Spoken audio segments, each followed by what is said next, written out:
matin, Église de Contact. Comment ça va ce matin? Yes! Qui a dormi plus que 3 heures cette nuit? Yes! Amen! Amen! Amen! Je suis venu chez vous ce soir. D'accord.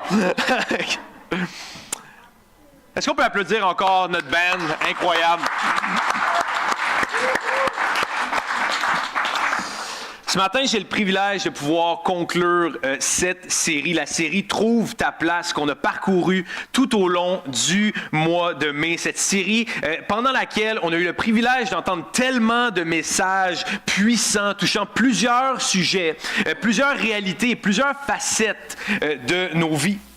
Et ce qui est drôle, c'est qu'initialement, cette série avait comme focus principal le service.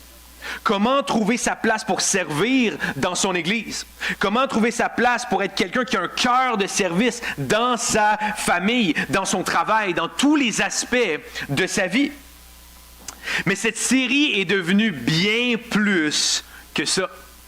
Ce qui avait commencé comme une série sur le service est tranquillement devenu une série de messages sur notre identité. Notre identité en Christ, parce qu'on a réalisé ensemble quelque chose de fondamental. Avant de trouver ta place, tu dois d'abord savoir qui tu es. Avant de trouver ma place dans mon Église, avant de trouver ma place dans ma famille, dans mon travail, dans mes relations, je dois d'abord savoir qui je suis.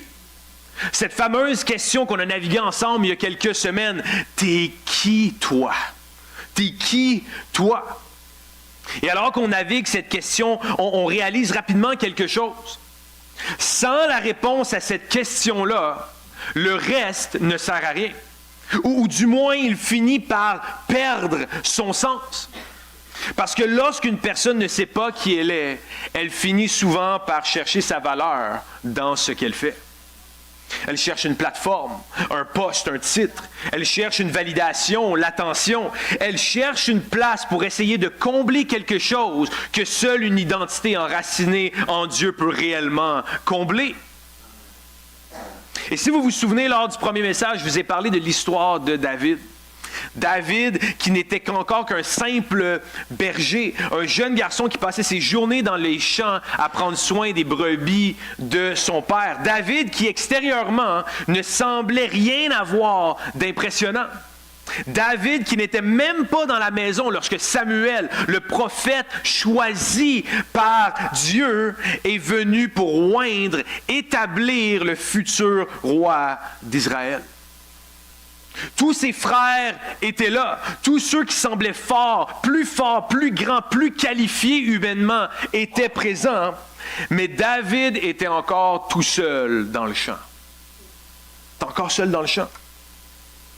Personne n'aurait pensé à David comme futur roi. Personne n'aurait choisi David, même pas son propre père. Comme peut-être personne n'aurait pensé à toi ce matin. Croyant que tu es incapable, hopeless, sans espoir. Mais alors que les hommes regardaient à l'apparence, Dieu regardait déjà au cœur. Parce que Dieu construit toujours la personne avant la position. Dieu est toujours plus préoccupé par qui tu deviens que par le titre que tu portes. Il est toujours plus préoccupé par ton cœur que par ton image. Plus préoccupé par ta dépendance envers lui que par ta plateforme. Plus préoccupé par ton caractère que par ton influence. Plus préoccupé par ce qu'il construit en toi que par ce qu'il veut construire à travers toi. Parce que nous, souvent, humainement et égoïstement, on regarde aux résultats. Nous, on aime ça, les résultats. On aime les stats, on aime les chiffres. On vit dans un monde comme ça. On regarde à la position. On regarde à ce qui est visible, à ce que les autres peuvent voir. Et honnêtement, cette réalité reflète tellement le monde dans lequel on vit aujourd'hui. Un monde où tout est dans le paraître. Tout est dans l'image, dans ce qui performe, dans ce qui attire l'attention, dans ce qui semble impressionnant extérieurement. On vit dans une génération constamment bombardée par la comparaison, toujours exposée à la vie des autres, toujours en train de regarder ce que les autres accomplissent, possèdent, projettent ou affichent. Et ça produit quoi, ça? Bien, ça produit des choses dont on n'aime pas toujours parler. Des choses qui nous rendent inconfortables même parfois, mais des choses qui représentent certains des plus grands fléaux qui marquent le monde dans lequel on vit. Des niveaux d'anxiété comme on n'a jamais vu auparavant. Des niveaux de dépression qui explosent, des luttes de santé mentale qui augmentent de manière hallucinante. Nos jeunes qui vivent de plus en plus de crises identitaires. Pourquoi?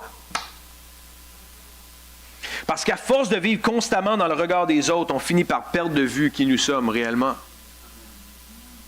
Et tout ça, ça nous mène au doute, à la remise en question, à l'hypocrisie, à la fausse image qu'on se donne tant de mal à créer pour démontrer que tout va bien, même si à l'intérieur, tout va mal.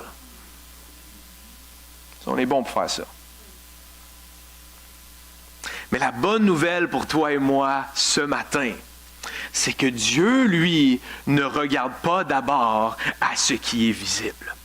Dieu regarde d'abord au cœur. Et c'est justement ça qui est beau avec Dieu, c'est qu'il voit la personne derrière le masque. La personne derrière la dépendance, l'âme derrière les blessures, derrière les échecs. Et pourtant, même si Dieu veut profondément nous restaurer, nous, souvent, on voudrait surtout qu'il change immédiatement ce qui nous entoure avant qu'il change ce qui se passe à l'intérieur de nous. Souvent, on voudrait que Dieu change notre situation là, maintenant, tout de suite, au nom de Jésus, là. On voudrait voir les portes s'ouvrir tout de suite. On voudrait voir les réponses arriver rapidement. On voudrait voir notre couple, notre mariage, notre famille restaurée. On voudrait voir le trône, le palais, avant même d'avoir traversé le champ. Mais Dieu travaille différemment. Parce qu'avant de transformer ton environnement, ta situation, tes circonstances, ton couple, tes enfants, ta situation financière, Dieu veut d'abord transformer ton cœur. Avant de te confier quelque chose, Seigneur, j'ai envie d'avoir ça, donne-moi ça. Avant de te confier quelque chose, Dieu veut d'abord te préparer pour ce quelque chose-là. Et ce qui est important avec l'histoire de David, c'est qu'on voit Dieu bâtir quelque chose en lui, bien avant de lui confier quoi que ce soit. David bâtit son identité. Dieu bâtit son caractère. Dieu bâtit son cœur. Dieu bâtit sa dépendance envers lui. Et peut-être que pour certains et certaines ce matin, c'est exactement la saison dans laquelle vous vous trouvez. Peut-être que vous ne savez pas encore exactement où est votre place. Peut-être que vous avez encore des questions. Peut-être que vous ne comprenez pas totalement ce que Dieu est en train de faire dans votre vie. Vous êtes confus, on est perdu. Je ne sais pas qu'est-ce que tu es en train de faire, Dieu, en ce moment-là. Mais peut-être que Dieu a commencé à déposer quelque chose dans ton cœur. Peut-être que tu ressens qu'il y a quelque chose de plus. Tu ne sais pas comment l'expliquer. Tu ne sais pas exactement ce que ça veut dire concrètement pour ta vie encore, mais tu sens que Dieu t'attire à lui. Il t'attire à lui. Tu sens que Dieu veut parler à ton cœur. Tu sens qu'il est en train de réveiller quelque chose en toi qui était peut-être enfoui depuis très longtemps. Il faut ranimer cette flamme-là en toi. Et la réalité, c'est qu'on n'arrive jamais complètement à un point où on a tout compris. Même lorsqu'on trouve notre place, même lorsque Dieu nous confie quelque chose, même lorsqu'on avance avec lui, Dieu continue toujours de nous former, de nous transformer et de nous révéler davantage qui il est et qui nous sommes en lui. Ce processus qu'on appelle la sanctification, ce processus continuel, quotidien, jour après jour. Comme le dit l'apôtre Paul dans Romains 12:2, soyez transformés par le renouvellement de l'intelligence afin de discerner quelle est la volonté de Dieu, ce qui est bon, agréable et parfait. Parce que la vie chrétienne, c'est pas un moment figé dans le temps. C'est pas un moment, je suis venu un dimanche matin puis j'ai entendu la louange de pasteur Stéphane. Oh my God, boom, wow. That's what it is. C'est pas un moment figé dans le temps et ce n'est pas non plus une baguette magique. La vie avec Dieu, c'est un processus, une marche, une transformation continuelle et quotidienne. Et Dieu souhaite constamment te rappeler ton identité en lui.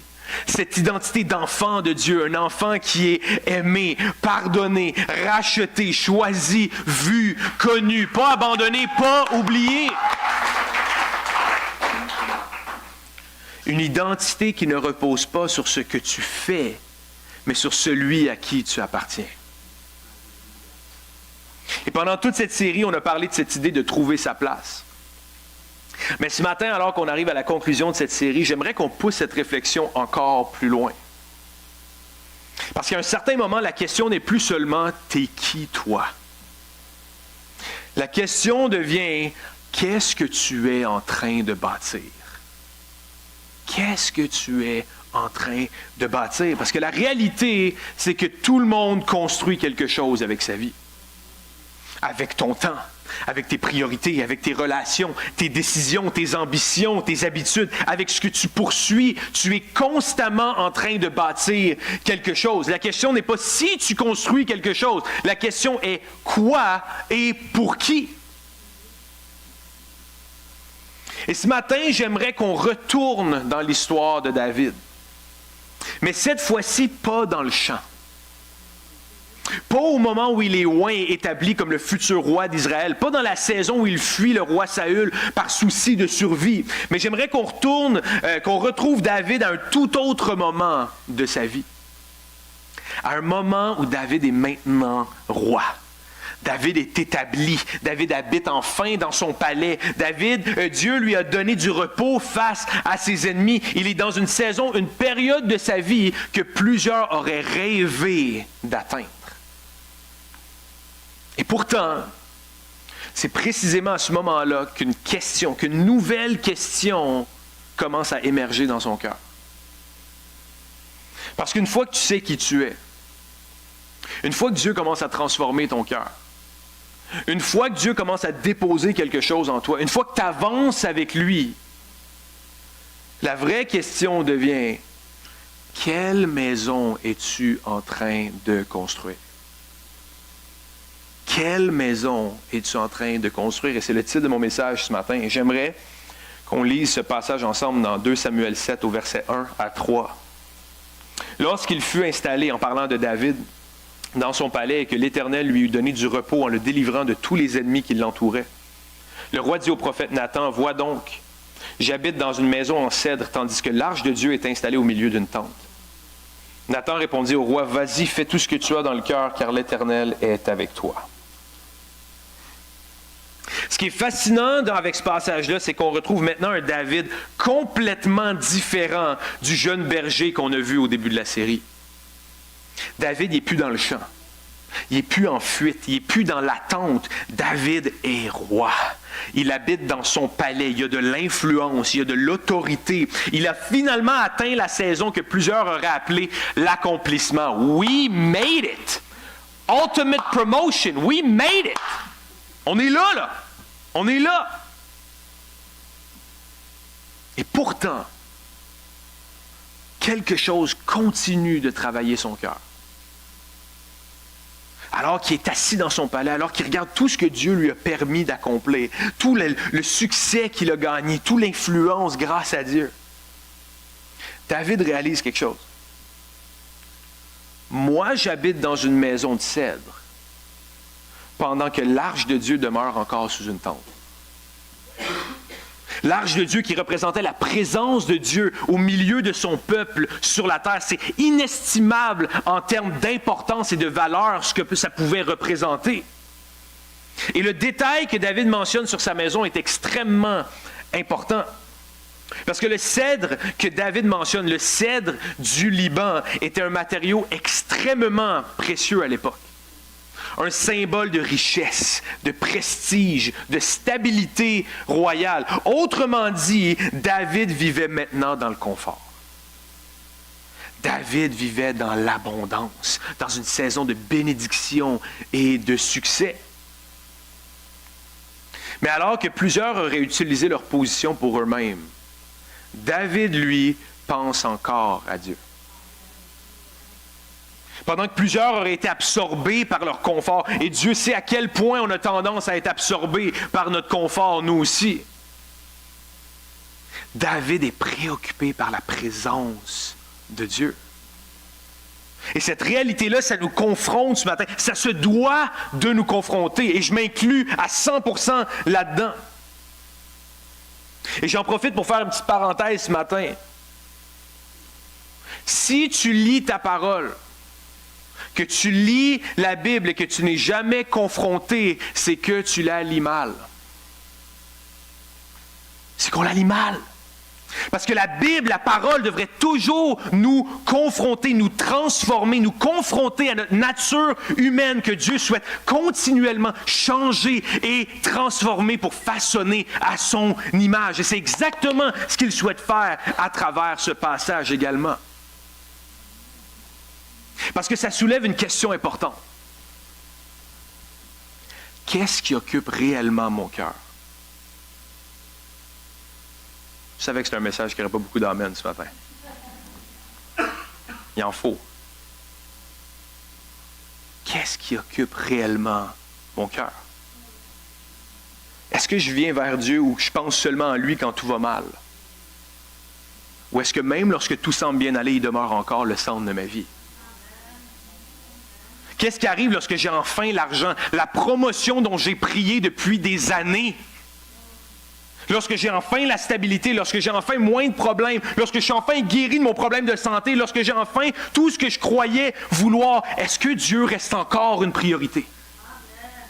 Est-ce que sa présence compte encore autant pour moi ou est-ce que je commence tranquillement à bâtir une vie où lui devient secondaire? Qu'est-ce qui consomme mes pensées? Qu'est-ce que je suis réellement en train de bâtir avec ma vie? Parce que tout le monde bâtit quelque chose. Certaines personnes bâtissent une image, d'autres bâtissent une carrière, d'autres bâtissent une plateforme, d'autres bâtissent un confort et d'autres bâtissent une réputation. Mais David nous rappelle ce matin que la vraie question n'est pas seulement « est-ce que je bâtis quelque chose? » Mais est-ce que ce que je bâtis est réellement centré sur Dieu? Parce que voyez-vous, ce que David dit dans ce moment-là révèle quelque chose de beaucoup plus profond qu'une simple réflexion sur un bâtiment ou sur une tente, là. Il parle beaucoup plus que des pierres puis d'un tissu, là. Ça révèle l'état de son cœur. L'état de son cœur, parce que ce que tu bâtis révèle toujours ce qui règne dans ton cœur. Et c'est le premier point que j'aimerais qu'on regarde ensemble ce matin. Ce que tu bâtis révèle ce qui règne dans ton cœur. Parce que dans le fond, nos vies construisent toujours dans la direction de ce qui occupe le plus de place à l'intérieur de nous. Et il y a ce principe universel que John Maxwell, un leader chrétien et entrepreneur, a popularisé, qui dit comme suit: « Montre-moi ton calendrier et ton compte bancaire et je vais te montrer ce qui est important pour toi. » Amen? Amen? Pourquoi? Parce que nos priorités ne se révèlent pas seulement dans ce qu'on dit. Puis ça, on est bon pour parler. On est bon pour dire ce qu'on va faire. On est très bon pour ça. Mais elles se révèlent, nos priorités se révèlent dans où va notre temps, où va notre énergie, où va notre attention, où va notre argent. J'ai plus d'argent. Tu fais quoi avec? Qu'est-ce que tu fais avec? Ça révèle nos priorités. Parce qu'à la fin de la journée, ce que nous nourrissons le plus souvent finit par révéler ce qui règne réellement dans notre cœur. Parce qu'on peut facilement dire que quelque chose est important pour nous, mais ce qu'on bâtit révèle souvent, si ce n'est pas toujours, la vérité. Tu peux dire que ta famille est ta priorité, mais si tu ne passes jamais ce temps avec elle, qu'est-ce que tu es réellement en train de bâtir? Tu peux dire que ton mariage est important, mais si tu investis plus dans ta carrière que dans ton couple, que tu négliges les besoins de ton partenaire, qu'est-ce qui règne réellement dans ton cœur? Tu peux dire que Dieu est au centre de ta vie, mais si tu n'as jamais de temps pour sa présence, pour sa parole, pour la prière, qu'est-ce que ta vie est réellement en train de construire? Tu peux dire que tu veux la paix, mais nourrir constamment ce qui détruit ton âme. Tu peux dire que tu veux une relation solide avec Dieu, mais bâtir une vie où tout passe avant lui. Et ça, c'est pas de la condamnation ce matin, c'est une invitation à être honnête avec nous-mêmes. Parce que ce que nous bâtissons dans notre vie finit toujours par révéler ce qui gouverne réellement dans notre cœur. Et ce qui est puissant avec David ici, c'est que même après avoir obtenu le palais, la stabilité, le succès, l'influence, la reconnaissance, la victoire, son cœur demeure encore tourné vers Dieu. Et honnêtement, ça c'est rare. Ça c'est rare parce que plusieurs personnes cherchent Dieu, surtout dans les saisons de besoin, mais peu savent demeurer dépendants de lui dans les saisons d'abondance. Plusieurs prient lorsqu'ils sont dans le champ, mais oublient Dieu lorsqu'ils arrivent au palais. La face que j'ai faite quand je l'ai écrit, ça. Ça fait mal, ça.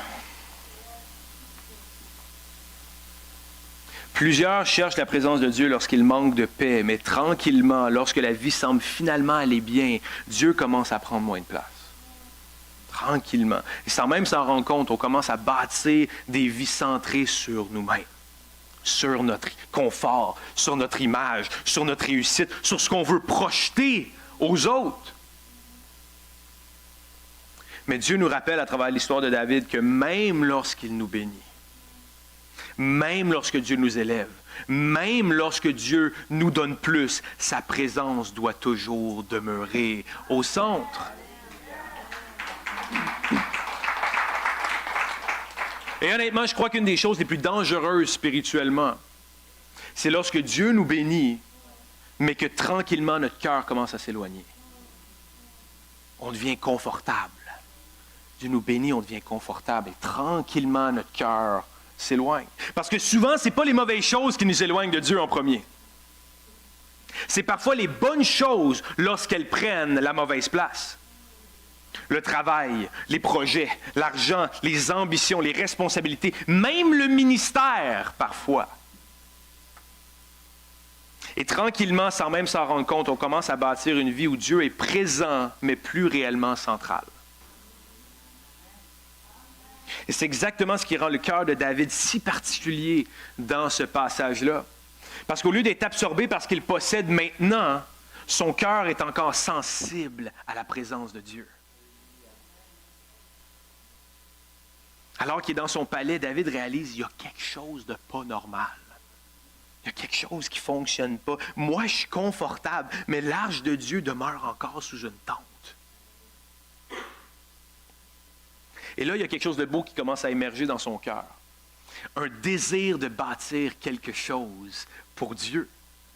Et honnêtement, humainement parlant, tout semble parfait dans cette histoire-là. David a un bon cœur, une bonne intention, un bon désir. Il veut honorer Dieu. Et même Nathan, le prophète, lui dit, « Vas-y, fais tout ce que tu as dans le cœur. Fais tout ce que tu as dans ton cœur. » Autrement dit, ça a l'air d'un bon plan, ça. Ça semble une bonne idée, ça semble noble, spirituel, ça a l'air good, ça. Vas-y. Mais ce qui est fascinant, c'est que l'histoire ne s'arrête pas là. Parce que cette même nuit, Dieu parle à Nathan et Dieu va répondre quelque chose à David qui vient complètement changer la direction de la conversation. Parce que David voulait bâtir une maison pour Dieu, mais Dieu allait lui révéler qu'il avait d'autres plans. Et on lit dans 2 Samuel 7, versets 5 à 7. « La nuit suivante, la parole de l'Éternel fut adressée à Nathan. Va annoncer à mon serviteur David, voici ce que dit l'Éternel. Est-ce à toi de me construire une maison pour que j'y habite? En effet, je n'ai pas habité dans une maison depuis le jour où j'ai fait sortir les Israélites d'Égypte jusqu'à aujourd'hui. J'ai voyagé sous une tente, dans un tabernacle. Partout où j'ai marché avec tous les Israélites, ai-je une seule fois dit à l'une des tribus d'Israël que j'ai désignée pour diriger mon peuple Israël, pourquoi me construisez-vous pas une maison en cèdre? » Et lorsqu'on lit en français, quand on lit le texte en français, on peut facilement manquer quelque chose d'extrêmement profond. Le mot « maison » utilisé ici en hébreu est le mot « baït ». Et le mot « baït », ce mot-là, ça ne parle pas seulement d'un bâtiment physique. Oui, il peut vouloir dire une maison, un temple, une construction, un bâtiment physique. Mais selon le contexte, il peut aussi parler d'une famille, d'une dynastie, d'un héritage, d'une lignée, quelque chose qui demeure dans le temps. Et c'est exactement ce que Dieu est en train de faire avec David ici. Parce que David pense, je vais bâtir une maison pour Dieu. Un bâtiment, un temple, quelque chose de visible. Mais Dieu, lui, est en train de penser à quelque chose de beaucoup plus grand et beaucoup plus profond. David voulait construire une maison pour Dieu, alors que Dieu voulait construire une maison pour David.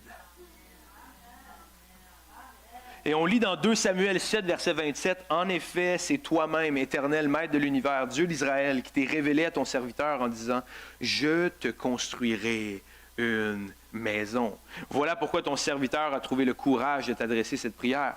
Dieu est en train de dire, David, avant de parler de ce que tu veux construire pour moi, parlons de ce que moi je veux construire en toi et à travers toi. Parce qu'il y a une énorme différence entre faire des choses pour Dieu et marcher avec Dieu. Et le danger dans la vie chrétienne, c'est qu'on peut parfois devenir tellement occupé à faire des choses pour Dieu qu'on oublie de marcher avec lui.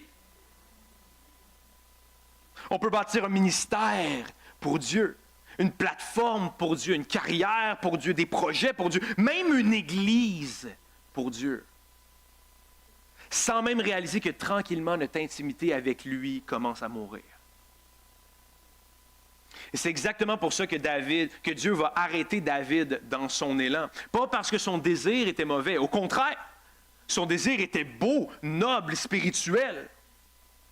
Mais la vérité, et je le sais pertinemment que c'est pour quelqu'un ça, ce matin, c'est que même un bon désir doit être soumis à la volonté de Dieu. Même un bon désir doit être soumis à sa volonté. Et c'est mon deuxième point ce matin. Une vie alignée avec Dieu est une vie soumise à sa volonté. Parce qu'une vie alignée avec Dieu n'est pas simplement une vie qui fait des choses pour Dieu. C'est une vie qui marche avec Dieu. Et c'est là que toute l'histoire prend un tournant parce que Dieu va répondre à David quelque chose qu'il ne s'attendait probablement pas du tout à entendre.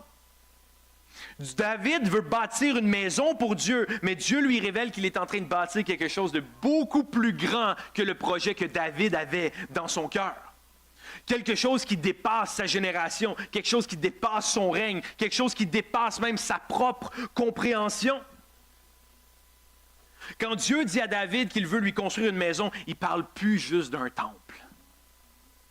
Il ne parle plus d'un temple.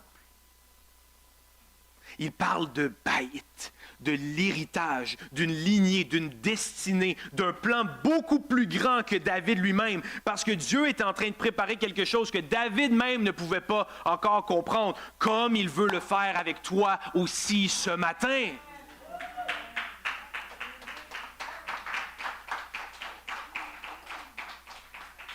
Dieu prépare la lignée royale. En partant par son fils Salomon jusqu'à la venue de Jésus à travers sa descendance, sa maison, son baït. Dieu dit à travers le prophète Nathan dans 2 Samuel 7, versets 12 à 13, « Quand ta vie prendra fin et que tu seras couché avec tes ancêtres, je ferai surgir après toi ton descendant, celui qui sera issu de toi, et j'affermirai son règne.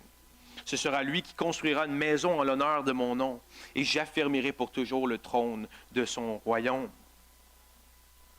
La vérité tellement puissante ici est qu'alors que David avait à cœur de construire un bâtiment, Dieu préparait la venue du Sauveur de l'humanité à travers la lignée de Jésus. Incroyable!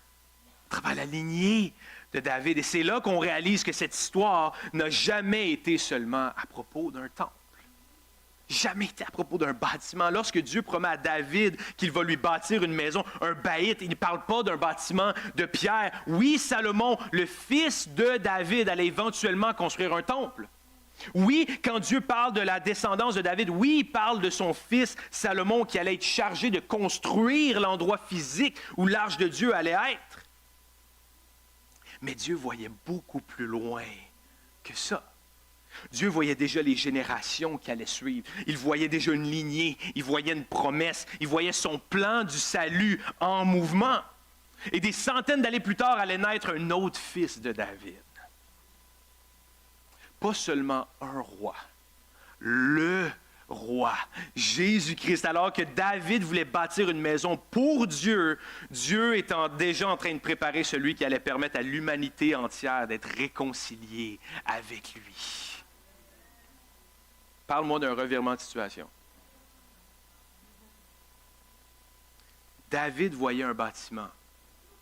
Dieu voyait le salut. David voyait un projet. Dieu voyait la rédemption. David voyait ce qu'il pouvait faire pour Dieu. Dieu préparait ce qu'il allait faire pour le monde entier à travers Jésus. Et je suis convaincu que Dieu souhaite nous encourager ce matin avec cette vérité. Parce que parfois, on est convaincu de savoir exactement ce que Dieu devrait faire dans notre vie. Souvent, on a notre prière crinquée, mais on a déjà la réponse qu'on attend. Seigneur, tu n'as même pas à penser ce que tu as à faire pour moi. Moi, je vais te le dire. Il n'y a aucun problème. Je l'ai, ma réponse. Elle est ici. Elle est ici. Correct. Je te sauve toute cette réflexion-là. Correct. On est bon. On a nos plans, nos échéanciers, nos idées, nos désirs, nos projets, parfois même des projets qu'on veut faire pour Dieu. Mais la réalité, c'est que souvent, nous, on voit seulement à quelques mètres devant nous, alors que Dieu voit toute l'histoire. Le nombre de prières que j'ai fait dans ma vie, puis que j'ai regardé en arrière, puis je me suis dit, merci Seigneur de ne pas m'avoir répondu à cette prière-là. Merci de ne pas avoir ouvert cette porte-là. Nous, on voit le bâtiment, Dieu voit la génération. Nous, on voit la saison actuelle, Dieu voit l'éternité. Toi, tu vois une porte qui se ferme, Dieu voit une direction qui est en train de changer. Toi, tu vois une saison d'attente, Dieu voit une saison de préparation. Toi, tu vois une déception, Dieu voit une protection.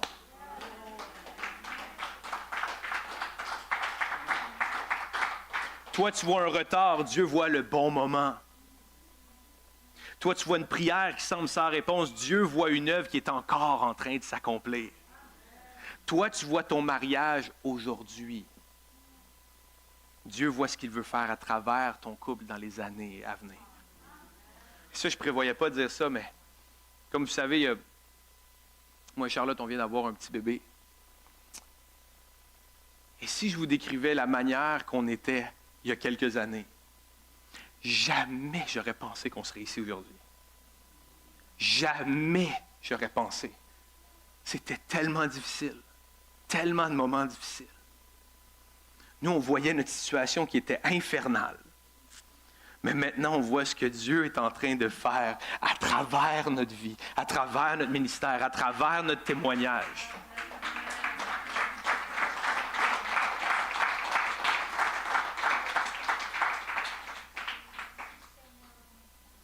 Toi, tu vois ton enfant qui s'éloigne. Dieu voit l'histoire qu'il n'a pas encore terminé d'écrire. Toi, tu vois ton emploi.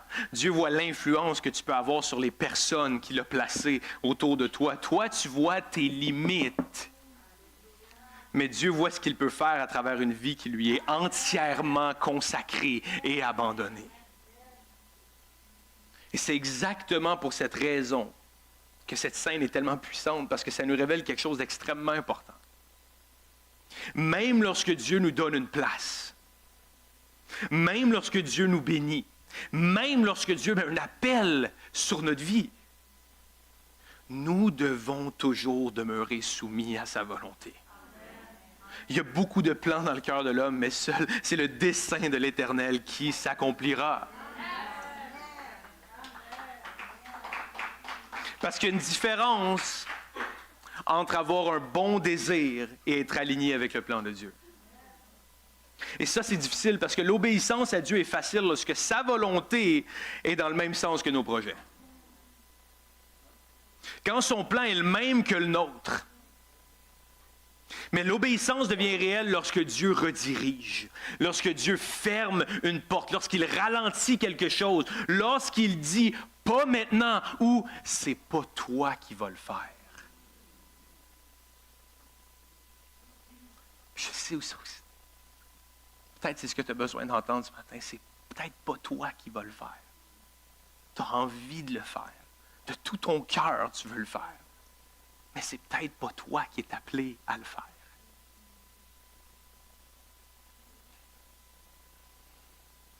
Et honnêtement, imaginez la scène. David veut honorer Dieu, David veut construire le temple, David veut faire quelque chose de grand pour Dieu. Et Dieu lui dit non.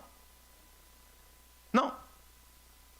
Pas parce que Dieu rejette David, pas parce que Dieu n'aime pas son cœur, mais parce que Dieu avait un plan différent. Le blueprint, le plan de construction de Dieu était différent que celui de David. Et c'est là que la maturité spirituelle commence réellement. Parce qu'une vie alignée avec Dieu est une vie soumise à sa volonté. Même lorsque sa volonté ne ressemble pas exactement à ce qu'on avait imaginé. Même lorsqu'on ne comprend pas tout, même lorsqu'on veut faire des choses, on a des choses à cœur pour lui. Même lorsqu'elle ça demande de l'humilité, de la patience, de l'abandon, du pardon. Parce qu'à la fin, le plus important n'est pas de bâtir quelque chose de grand. Le plus important, c'est de bâtir ce que Dieu veut réellement construire. J'inviterai les musiciens juste à s'avancer. Et honnêtement, je crois qu'il y a des personnes ici ce matin qui sont fatiguées parce qu'elles essaient de bâtir quelque chose que Dieu ne leur a jamais demandé de porter. Une image, une performance, une pression, une identité, une vie construite pour impressionner les autres, le fardeau de ta famille que tu portes sur tes épaules. Le fardeau de la santé de ton couple qui traîne partout où tu vas. Mais Dieu ne t'appelle pas à performer. Il ne t'appelle pas à tout porter, il t'appelle à marcher avec lui. Il t'appelle à être soumis à sa volonté, que tu t'abandonnes à lui, que tu lui confies tout de toi et que tu lui laisses lui construire ta maison.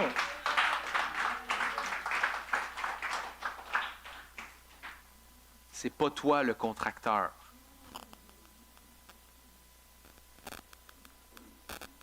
C'est lui.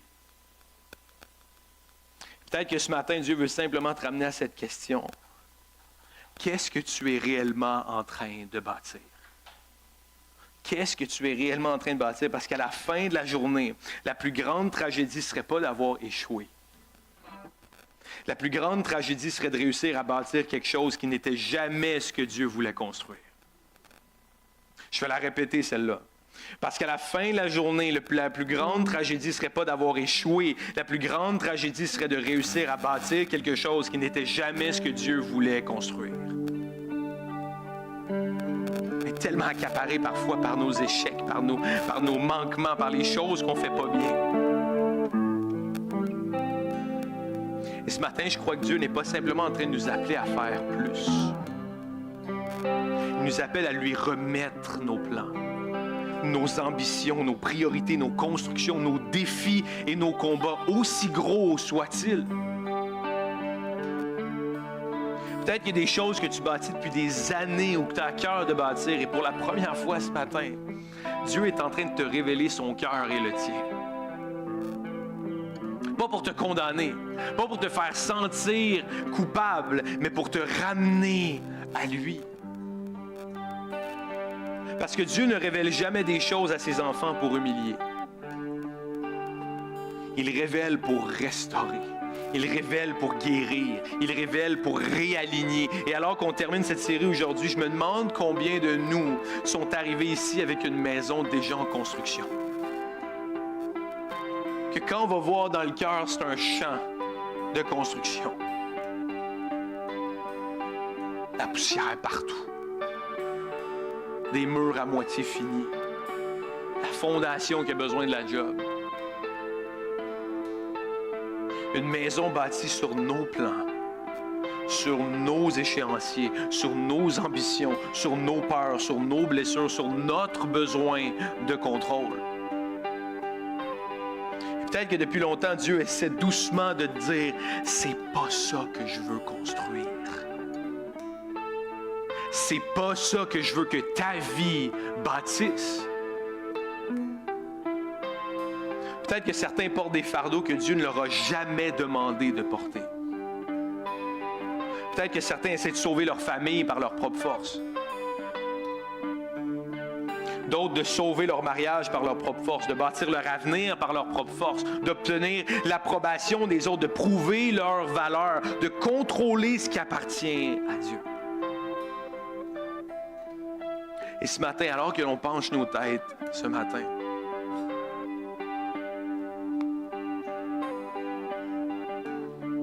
je suis convaincu que le Saint-Esprit nous pose simplement une question.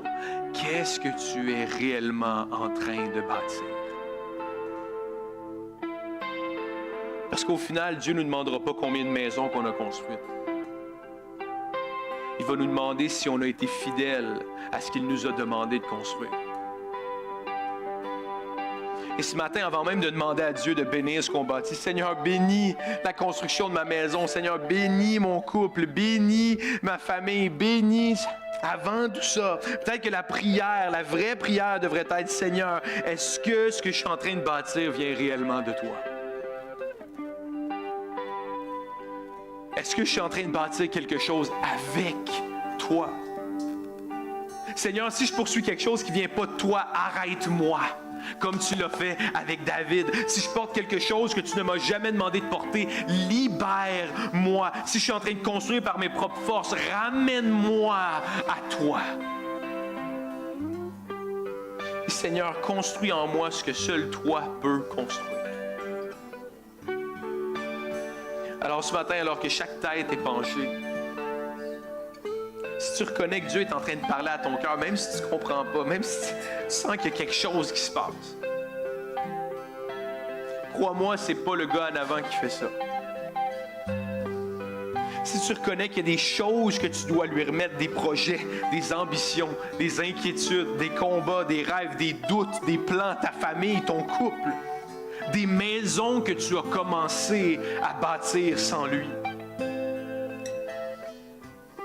J'aimerais simplement t'inviter là où tu es, alors que tout le monde a sa tête baissée, juste à lever ta main comme un signe d'abandon. Et moi, je suis le premier à lever ma main ce matin. Je suis le premier à vouloir déclarer devant lui, j'ai besoin de toi pour construire ma maison. Comme un signe de confiance, comme un signe qui dit, Seigneur, je te remets tout ce que je suis en train de construire, parce que je veux bâtir ce que toi, tu veux bâtir. Je veux te laisser me construire, me reconstruire, afin que je puisse construire ma vie sur toi, mes projets avec toi. Je veux pouvoir déclarer haut et fort, moi et ma maison, nous servirons l'Éternel. Toutes les mains qui se lèvent ce matin, merci Seigneur. Dieu ne te demande pas d'avoir toutes les réponses ce matin.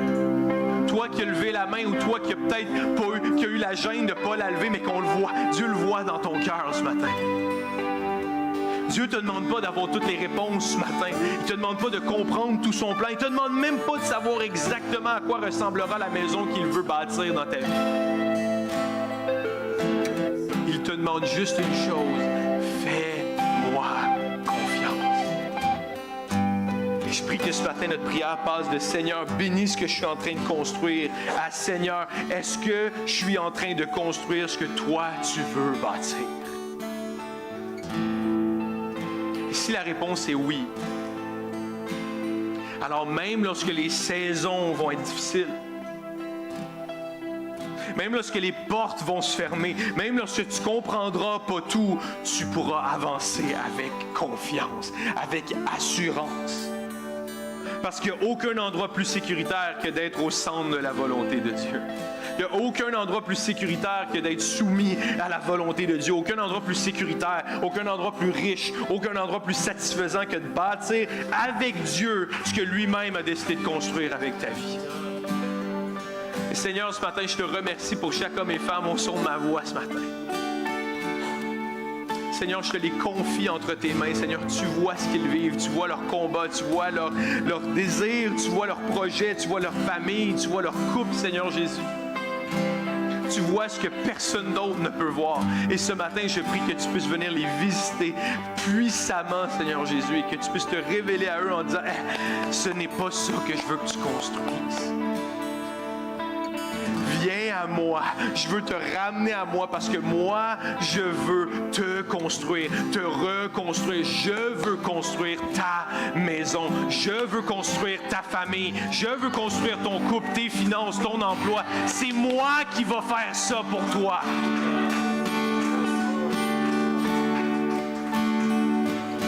Ce que je te demande pas de venir avec le plan de construction, je te demande pas de venir avec les mesures, je te demande de venir avec un cœur disposé et dire Seigneur, je veux que toi tu bâtisses ce que je dois reconstruire, je veux que toi tu bâtisses ce que je dois construire, je veux que ma vie soit fondée sur toi.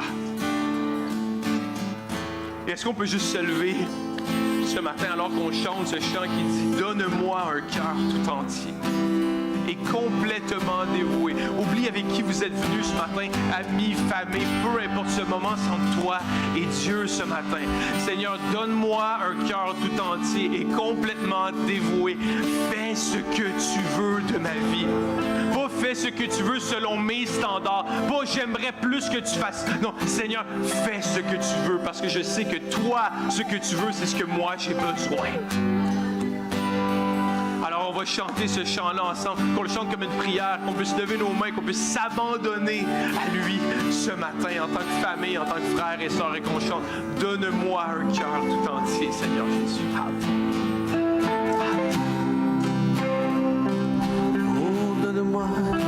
Oh, donne-moi un cœur tout entier et complètement dévoué. Fais ce que tu